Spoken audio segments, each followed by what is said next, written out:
Hello guys, कैसे हो आप सभी। उम्मीद करता हूँ सब लोग ठीक होंगे और अपनी समर वेकेशन अपने लव्ड वंस के साथ एंजॉय कर रहे होंगे और पढ़ाई पे भी ध्यान दे रहे होंगे।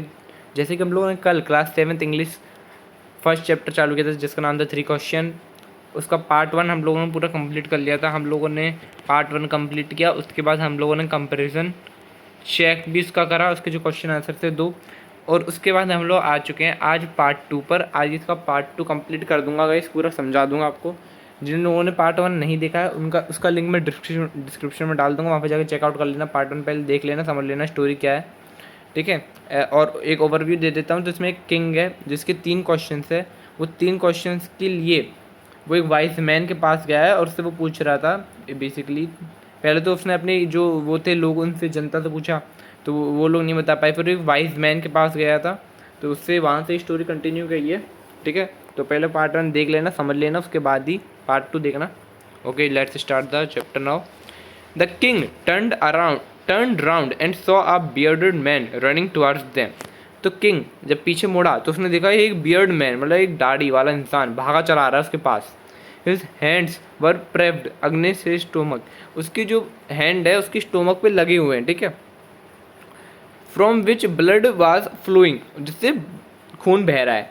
Van he reached the king he fainted and fell to the ground. जैसे ही वो किंग के पास पहुंचता है वो चिल्लाता है और वो ज़मीन पे गिर जाता है। Fainted, lost consequence.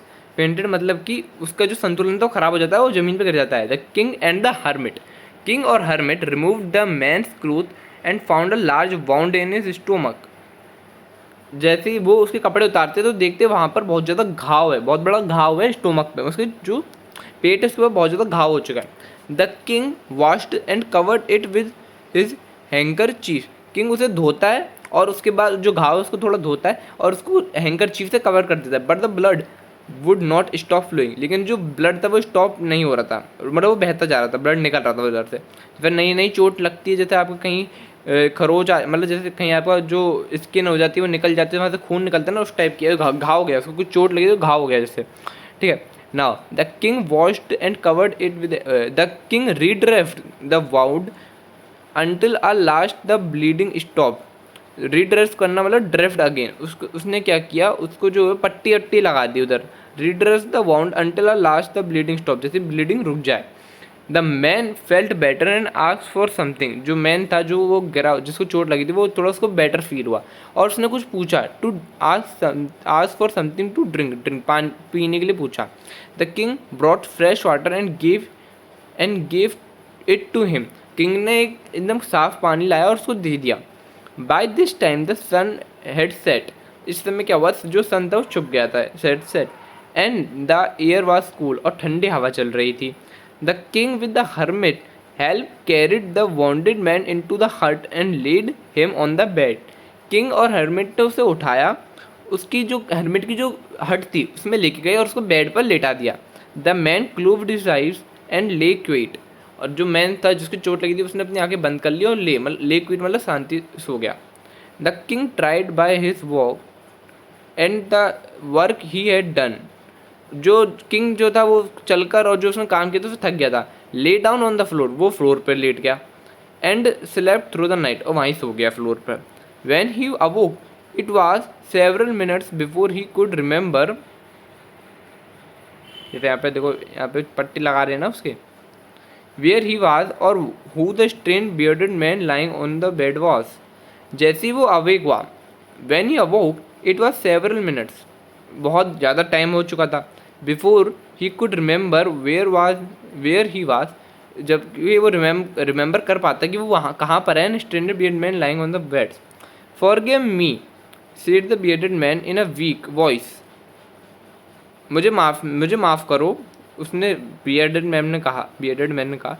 Van he saw that the king was awake, जब उसने देखा जब किंग मतलब उठ गया है। I don't know you and have nothing to forgive you for, said the king. मैं तुम्हारे बारे में कुछ नहीं जानता कि तुम कौन हो, और ऐसा कुछ भी चीज़ नहीं है जो मतलब जिसके लिए मैं तुम्हें माफ़ करूँ, ठीक है। मतलब किंग नहीं जानता है वो बीडेड मैन कौन है, और किंग ये बोल रहा है कि ऐसा तुमने कुछ गलत काम किया ही नहीं है जिसके लिए तुम माफ़ी मांग रहे हो मुझे। You don't know me but I know you. तो बिएटेड मैन बोलता है तुम मुझे नहीं जानते लेकिन मैं तुम्हें जानता हूँ। I am that enemy of your who saw revenge on you. मैं तुम्हारा वो दुश्मन हूँ जिसने तुमसे रिवेंज मतलब तुमसे बदला लिया था। Because you put my brother to death, क्योंकि तुमने जो मेरा भाई था उसको तुमने मार दिया था, ठीक है, to death and seize my property, और जो तुमने मेरी प्रॉपर्टी थी वो ले ली थी। I knew you had gone alone to see that hermit. मैं ये जानता था कि तुम अकेले जाओगे हर्मिट के पास। And I made up mind myself to kill you, और मेरा माइंड ये बन गया था कि मैं तुम्हें मार दूँ, kill you on your way home, तुम्हारे घर वापस जाते समय तुम्हें मार दूँ, ठीक है। But the day passed and you did not return, लेकिन जब दिन पास हो गया और तुम वापस लौटे नहीं, return, so I left my hiding place and I came open your body card and came upon your body card, और मैंने अपनी जो जहाँ पे मैं छुपा था उसको उस जगह को छोड़ दिया और तुम्हारे बॉडी कार्ड के पास चला गया। Who recognize me and wounded me, जिसने मुझे पहचान लिया, मतलब बॉडी गार्ड ने पहचान लिया, तो ये तो वही है जो, तो उसने उसको मतलब बॉडी गार्ड जो था जो किंग का था उसने उसको मारा जिससे उसका घाव हो गया। Wounded me, who recognize me and wounded me, I escape from him but I should have died if you and had not dressed my wounds. मैं वहाँ से तो बच गया, वहाँ से भाग लिया क्या ऐसे करके, लेकिन मैं मर जाता, सॉरी हाँ, आई एस्केप फ्रॉम हिम, मतलब मैं वहाँ से तो भाग लिया, but I should have die, मैं मर सकता था, if you had not dressed my wound, अगर तुम मेरे जो घाव है उस पर पट्टी नहीं करते तो। I wish to kill you and you have saved my life, मेरी तो इच्छा ये थी मैं तुम्हें मार दूँ लेकिन तुमने ही मेरी ज़िंदगी बचा ली। Now if I live I will serve you as your most faithful servant and will order my sons to do the same, forgive me. तो I wish to kill you and sorry now if I alive, now अगर अब मैं जिंदा हूँ, I will serve you as your most faithful servant, मैं तुम्हारे लिए बहुत ज़्यादा फेथफुल लॉयर मतलब सर्वेंट हूँ। और क्या बोला उसने, and will order my sons to do the same, और मेरे जो बच्चे हैं वो भी तुम्हारे लिए एक सर्वेंट रहेंगे, एक लॉयल सर्वेंट रहेंगे, ट्रू, फॉरगिव मी, मुझे माफ़ कर दो। The king was very happy to have made peace with his enemy so easily, और किंग जो था वो बहुत खुश हो गया था क्योंकि उसने अपने एनिमी से बहुत आसानी से पीस, मतलब वो पीस हो गई थी, मतलब शांति हो गई थी, दोनों बीच में कोई लड़ाई झगड़ा नहीं था, ईजी सो ईजिली, इतने ईजिली से। And to have won him over as a friend, और उसने क्या जीता, उस एनिमी पर एक अच्छा फ्रेंड जीता, मतलब एक एनिमी था अब वो आपस में फ्रेंड हो गए, ठीक है। He not only forgive him but said he would send his servants and his own doctor to look after him, उसने उसको क्षमा ही नहीं करा, उसने ये कहा कि वो अपने सर्वेंट्स और एक डॉक्टर भेजा जो उसकी लुक आफ्टर करेंगे जब तक ये वाउंड मतलब जिसका वाउंड पूरा सही तरह सही नहीं हो जाए। And he promise to give back the man his property, और उसने ये भी वादा किया कि वो जो उसकी प्रॉपर्टी है उसको वापस मिल जाएगी। Leaving the wounded man the king went out of the hut and look around for the hermit, उसने उस वाउंडेड मैन को वहीं छोड़ दिया, बाहर आ गया, जो हट थी उससे बाहर आया और उसने देखा, और वो जो हर्मिट था उसे देखने लगा बाहर। Before going away he wished once more to get answer, वापस जाने से पहले उसने एक बार और सोचा कि एक बार और आंसर पूछ लूँ, जो उसके क्वेश्चन थे उसके एक बार और आंसर क्या पता वो हर्मिट मैन दे दे।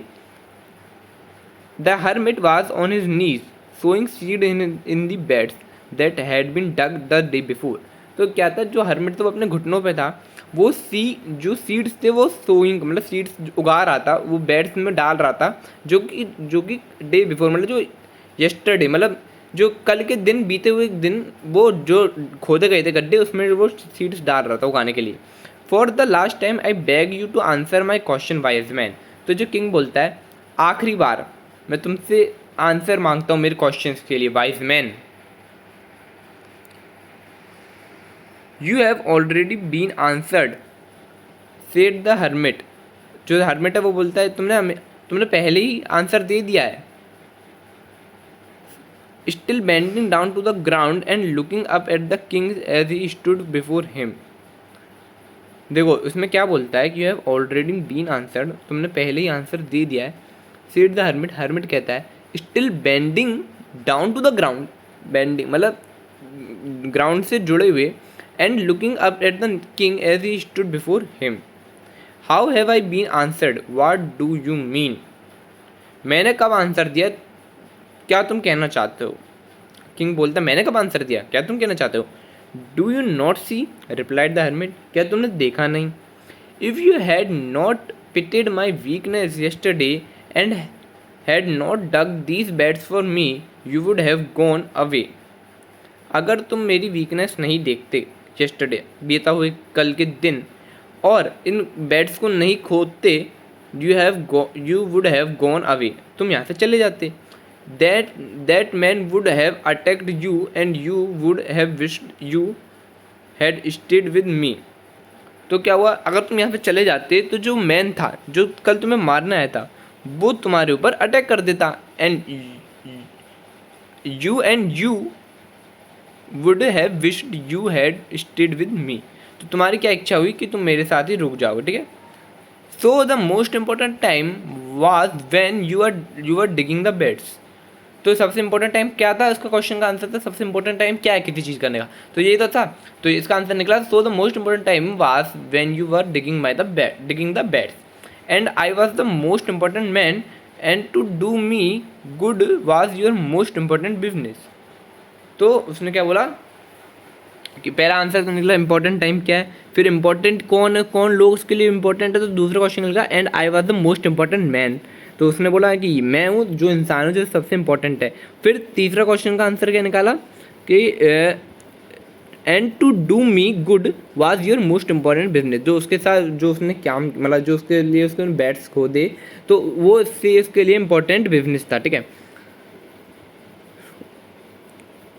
Afterwards, when the man ran to us, the most important time was when you were caring for him. और उसके बाद जब वो मैन उसके पास आया भगता हुआ, तो जो सबसे इम्पोर्टेंट टाइम क्या हुआ, जब वो उसके केयर कर रहा था। Because if you had not dress his wound he would have died without having made peace with you, अगर तुम ऐसा नहीं करते, उसकी ड्रेस नहीं करते, उसकी पट्टी नहीं लगाते उसके घावों पर, तो वो मर जाता बिना पीस करे तुमसे। So he was the most important man, और इस हिसाब से वो इंपॉर्टेंट मैन भी हो गया। And what you did for him was your most important business, और जो भी चीज़ तुमने उसके लिए की वो तुम्हारा इंपॉर्टेंट बिजनेस हो गया। तो मतलब देखो अलग अलग सिचुएशन में अलग अलग चीज़ें इंपॉर्टेंट हो जा रही है, अलग अलग पीपल इंपॉर्टेंट हो रहे हैं। पहले वाले में हर्मिट इंपॉर्टेंट था पहले सिचुएशन में, फिर उसने जो काम किया वो इसके लिए इंपॉर्टेंट बिजनेस हो गया, फिर टाइम क्या वो जो उसके साथ रहा। तो अलग अलग इसमें आप देख रहे हैं, जैसे कि अगले अलग सिचुएशन आई, इसमें अलग जो वो वाउंडेड मैन था वो इंपॉर्टेंट पर्सन हो गया इस टाइप से, ठीक है। Remember then there is only one time that is important and that time is now. तो फिर उसने क्या बोला हर्मिट ने, याद रखो हमेशा वहाँ पर एक ही टाइम इंपॉर्टेंट है, वो क्या है, वो अब जो प्रेजेंट चल रहा है वही इंपॉर्टेंट है, जो प्रेजेंट में जो भी तुम काम कर रहे हो वो इंपॉर्टेंट है। It is the most important time because it is the only time we have any power to act, क्योंकि यही समय अब जो पास्ट हो चुका है, तुम्हारे पास्ट में कम नंबर आ गए तो यू कैन डू एनीथिंग। आज तुम उस चीज़ के बारे में लेकर कुछ चीज़ नहीं कर सकते हो, लेकिन जो अब आने वाले नंबर उस पर तुम कुछ कर सकते हो। तो ये हमेशा तुम्हें याद रखना है, ठीक है। The most necessary person is the person you are with और एट अ पर्टिकुलर मूवमेंट, और द मोस्ट नेसेसरी पर्सन कौन है, जिस पर्सन के साथ तुम हो उस मूवमेंट पर, जिस पर्सन के साथ तुम हो वो मोस्ट नेसेसरी पर्सन है।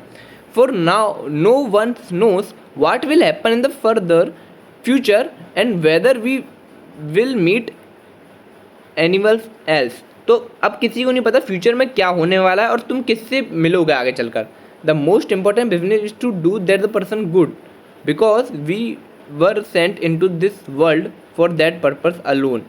तो इम्पोर्टेंट बिजनेस क्या है, to do that person good, और उस पर्सन के लिए अच्छी चीज़ें करना, ठीक है। अपने लिए और अपनी फैमिली के लिए और बाकी समाज के लिए अच्छी चीज़ें करना एक मोस्ट इंपॉर्टेंट बिजनेस है, क्योंकि हम लोग इस वर्ल्ड में इसलिए भेजा गया, इसी काम के लिए भेजा गया, ठीक है। ये स्टोरी लिखी गई है लियो टॉलस्टॉय ने। ये स्टोरी आपकी यहीं ख़त्म होती है। काफ़ी अच्छी स्टोरी, काफ़ी अच्छी चीज़ें इसमें समझाई गई हैं। अगर आप एक उस नज़र से देखें तो इसमें हम लोगों को काफ़ी अच्छी सीख दी गई है लाइफ के बारे में। तो इसी टाइप से आपका चैप्टर ख़त्म होता है। I hope you understand the chapter, और आपको मेरा एक्सप्लेनेशन समझ में आया होगा। कहीं भी कुछ दिक्कत होती है कमेंट में आप मुझे बता सकते हैं, जीमेल में बता सकते हैं। मैं इसके पार्ट 1 का लिंक डिस्क्रिप्शन में डाल दूँगा। कल इसके एक्सरसाइज क्वेश्चन आंसर्स की वीडियो आ जाएगी। तो और please guys, please we are very close to very close to 100 subscribers, 85 हो चुके हैं। We need more 15 subscribers to complete 100 subscribers. तो प्लीज़ अपने अपने भाई अपने दोस्तों को, अपने रिश्तेदारों को शेयर करें चैनल को, जिससे हम वो सब्सक्राइब करें, और अपने दोस्तों के साथ भी शेयर करें इस वीडियो को, जिससे वो भी अंडरस्टैंड करें इस चैप्टर को, जिसको डिफिकल्ट लग रहा है। ये ऐसा कोई डिफिकल्ट चैप्टर तो है नहीं। Okay, I hope. तो please like the video, share it with your friends, and thank you. Bye bye, see you in next videos. Bye bye.